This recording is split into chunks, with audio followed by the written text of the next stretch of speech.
What has happened, everybody? James Hancock here. I'm back to review Season 2 of Blood of Zeus. All 8 episodes are dropping today on Netflix, and many thanks to Netflix for giving me a sneak peek in advance. And just in case you don't remember, Season 1 dropped way back in October of 2020, so you'll be forgiven if you don't remember every little detail from that story. But for my part, I feel like movie franchises can kind of pop in and out of our lives every few years. But I feel like with a show, they should try to maintain a schedule of one season per year if they can, or just say screw it and turn their stories into big feature films. Because this season definitely plays like a big 3.5-hour animated epic movie, and it's very easy to binge. The episodes are short, they're on the whole, they're fast. And most of them end with these really gnarly, evil little cliffhangers that'll definitely keep you going. And I thought, on the whole, the show is very solid and it's very entertaining. So if you like the first season, you're definitely going to like the second. And thanks to writers Charley and Vlas Parlapanides or Parlapanides, I don't know how they pronounce their last name, but they created the show and they write every single episode. So there's a very consistent storytelling voice throughout. But when I saw their last names, I was like, oh, these guys, they must have grown up in Greece, like wandering the Isle of Crete or something like that. But no, they grew up in New Jersey, right across the river from where I live. But even if these guys come from New Jersey as opposed to Athens, you can tell they absolutely love and adore Greek mythology. But as much as they might love some of the classic stories and a lot of the classic characters, they've positioned this story as basically a tale that is lost to history. So it's not a strict adaptation of any one Greek myth, but it does incorporate a lot of details that a lot of fans will find familiar. Like in this season, there's a lot of time that's spent in Hades, and you'll see certain characters that are enduring this eternal torment, whether that's lying in a lake that they can never drink from or pushing a boulder up a hill that always keeps rolling back down. So when they can bring in ingredients that feel very faithful and very authentic from the myths, they always grab those opportunities each and every single time. But here's the official synopsis that was provided to me by Netflix just to bring you up to speed. Following Zeus's demise, a power vacuum emerges amongst the gods, leaving Heron, Zeus's demigod son, struggling to find his place. He's racked with loss and hears a mysterious refrain in his dreams, prodding him to save his brother Seraphim, who is suffering the terrors of the underworld. Unbeknownst to Heron, Hades is trying to enlist Seraphim to help him secure Zeus's vacant throne and save his family from their long-standing suffering.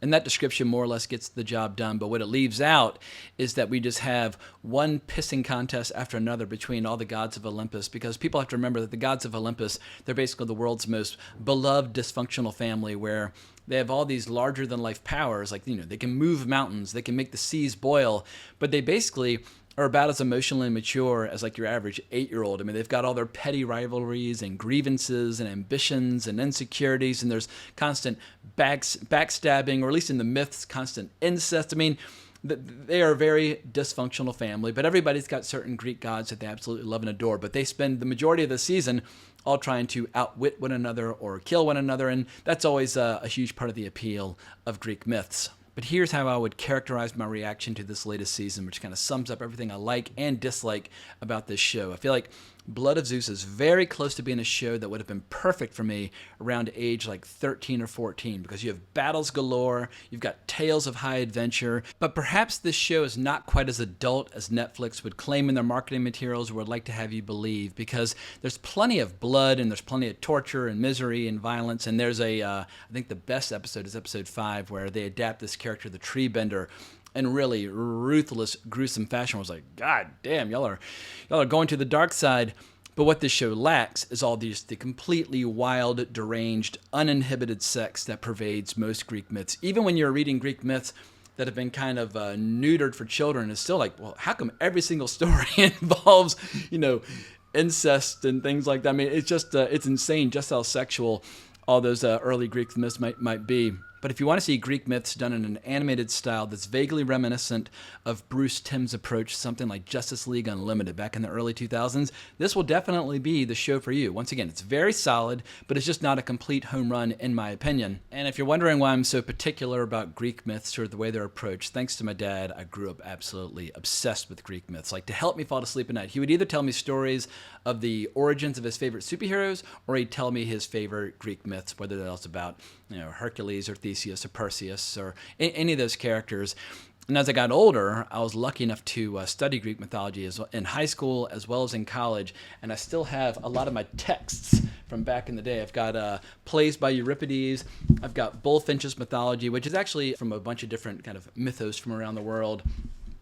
got Robert Graves, the Greek myths, which is just a great summer. He also wrote I Claudius, which is Roman history as opposed to Greek myths, but this is an area that is very interested in. Got my Greek tragedies here, and then I have the two mother loads translated by Robert Fragles, but I've got the Iliad and the Odyssey, and these two stories, I feel like you could read them every year for the rest of your life and never get tired of them. And my big recommendation I'm going to make, if you can find it, there is a BBC radio production of the Iliad read by Derek Jacobi where you're just like, oh my fucking God, like it's probably the best adaptation of the Iliad that we're ever going to get.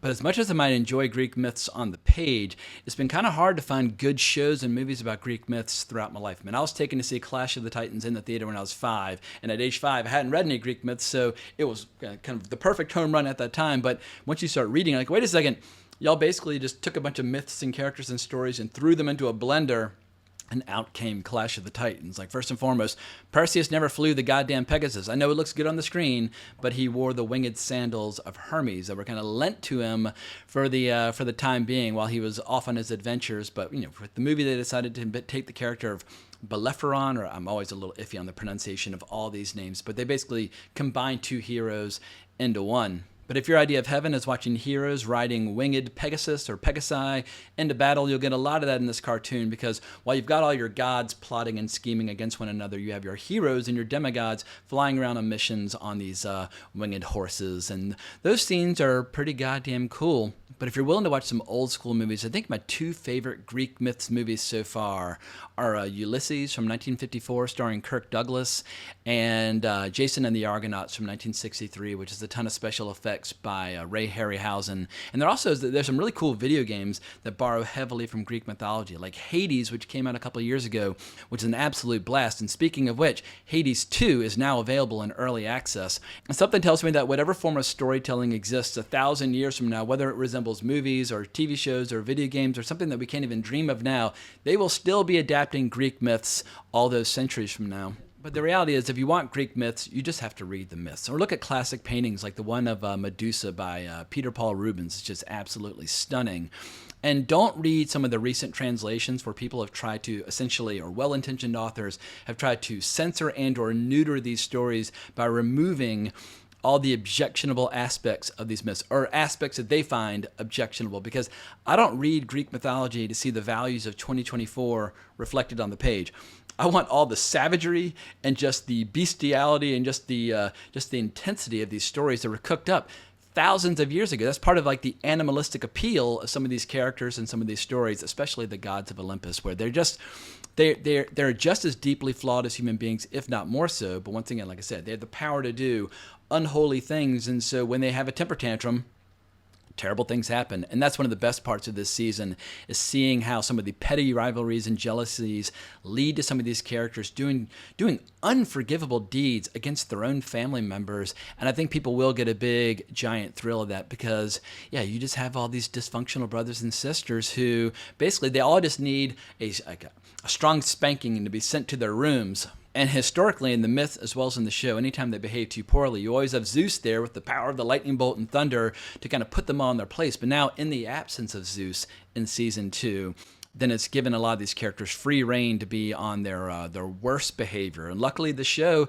gives us a lot of that. So if your idea of heaven is watching Hera and Hades and Ares and all these immortals basically just trying to kill each other with increasingly elaborate schemes, well then you're going to have a blast. Because what's hilarious is how all these gods working together, they could turn the world into a utopia, but instead it falls on the shoulders of the show's two central characters, Heron and Seraphim, to have a little perspective and try to have a long-term view on things. And in the characters of Heron and Seraphim, I feel like we have the show's greatest strengths and the show's greatest weaknesses, because Seraphim has become an even more interesting character in season 2, where I love how he's so headstrong and independent and just gives zero fucks. And anytime he's threatened with eternal damnation or eternal torment, he's basically like flipping the double bird and still following his own moral compass and what he wants to do. And pretty much every single scene in which Seraphim appears in this season is really entertaining.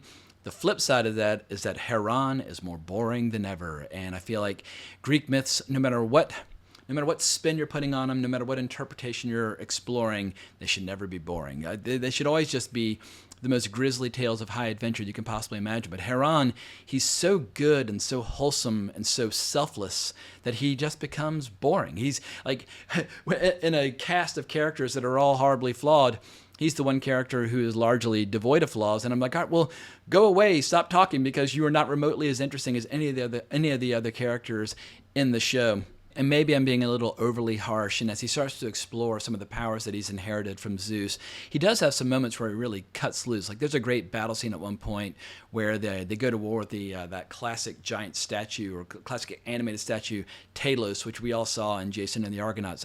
If memory serves, in the original myth, Talos was just a statue of like regular proportions, but for Ray Harryhausen, they made him huge, and so they made him even bigger. And there are moments throughout the season where I feel like anytime Heron and Seraphim are interacting, it's interesting because they hate each other and they're rivals, but they also have each other's back from time to time, and I feel like that is the heart and soul of this show. So what else can we say about the show? I think it could be potentially a nice gateway drug for kids or teenagers. I know they're advertising this show as animation for adults, but the reality is kids are going to watch it, and they're probably going to enjoy it more than adults. But I feel like some of the kids who see this will say, maybe I should read some of the original myths, or maybe I should check out some of these video games based on these characters and that sort of thing. So I don't think it's going to eradicate interest in Greek mythology. I think it will excite interest in Greek mythology. So that is a net positive. And I think on the whole, the writing is pretty good. Like there are a lot of TV shows these days where I'm just constantly kind of flinching and recoiling in disgust, and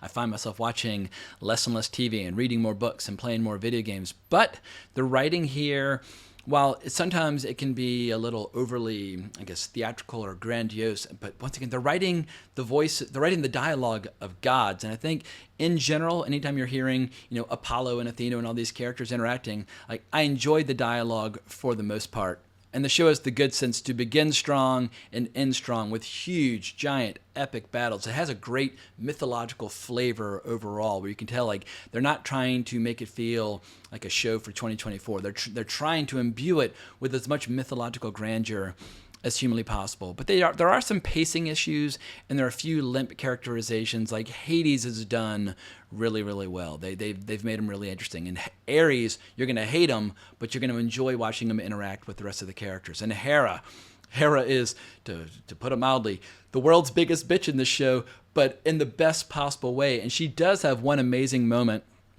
where she comes to Zeus's defense, where there are a lot of people in this season. And this is one of the aspects of the season that I really dislike, but there are all these people that are basically calling Zeus or taking him to task for all of his philandering ways and how unfaithful he's been. But the reality is, like, half the characters in this show are his children. Like, they wouldn't even exist without him. So it's like anytime they're lecturing him for cheating on Hera with mortal women, I think what the show overlooks at times is that nobody has ever read or enjoyed Greek myths for their lessons in morality. It's for precisely the opposite. Like, if you want lessons in morality, well, there are a million other books and a million other stories that I could recommend, but people want the unsavory qualities of these characters. They like the fact that Zeus is a total scumbag who had basically, like, he'd put it in mud if he thought it would wiggle and, like, and respond to his thrusts and that sort of thing. He is a vulgar person who is selfish, who's, bred all these heroes and demigods because of the fact that he's always, like, turning himself into a bull and seducing women, just doing, like, just the craziest shit imaginable.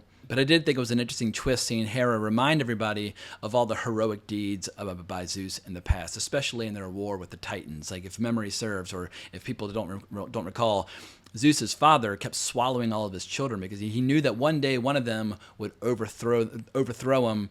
And so Zeus basically was responsible for forcing Kronos to regurgitate all of Zeus's siblings, whereupon they had their army and they went to war and they overthrew the Titans. And I do love the way the Titans are depicted in the show, as well as all the monsters that have emerged from the blood of the Titans. And I think that's one of the more interesting things that has been included in this show. In the first episode, you see all these giants attacking Mount Olympus, and there's one way off in the background that's like this huge monstrosity that's got 4 naked boobs. And I was like, whoa, naked boobs! Like, is this show going to lean into those qualities? But I think no, that was like the only time there was nudity in the entire season. But what this show lacks in terms of those ingredients, it at least attempts to more than make up for it with some just horrific brutality. As I mentioned before, episode 5 with the tree bender, that's going to get some people's attention. And I won't say which god does what, but there's basically a plague that is inflicted upon the world. But one of the gods, as a power grab, we're like, Jesus, I mean, tap the brakes. Like, where is all this sadistic shit coming from? Like, y'all are going above and beyond the Call of Duty. So there are great fight scenes. There's great evil, diabolical stuff going on. And it does tee up the next season. Apparently the writers have enough story planned for a 5-season arc. And I don't know why it took so long to come back with this one. I don't know. I think Netflix approved season 2 a few months after the release of the first one. And obviously, animation is time-consuming to create. I've been involved in independent animation here in New York, working with animator Bill Plimpton. And whether you're doing a short film or a feature film, animation's a slow, time-consuming process. So we'll give them a pass on the big break. But hopefully if this season's warmly received and generates some good numbers, they can get back in business with season 3 relatively quickly, because if they have a 3.5-year break between each season, like, I'm going to be 75 by the time they finish this 5-season arc. But I think that's all I have to say about this particular show. It's, once again, good show. It falls short of being a great show, but any writers who have this much love and affection for Greek mythology and are doing everything in their power to tell new original stories in that world with new characters, but at the same time tipping their hat to and paying homage to all these incredible stories in the past. Like, you can tell they are lovingly and in a reverent way trying to adapt the Greek gods to the best of their abilities. So I think their heart is absolutely in the right place, and I look forward to seeing how folks respond as the show, I was about to say it goes into wide release, but as the show gets discovered or rediscovered by folks on Netflix. But thank you so much for watching this video. I greatly appreciate it. If you enjoyed it, please consider liking the video, subscribing to the channel, hitting that notification bell. But I hope everybody has a great weekend. But more importantly, as always, onwards and upwards.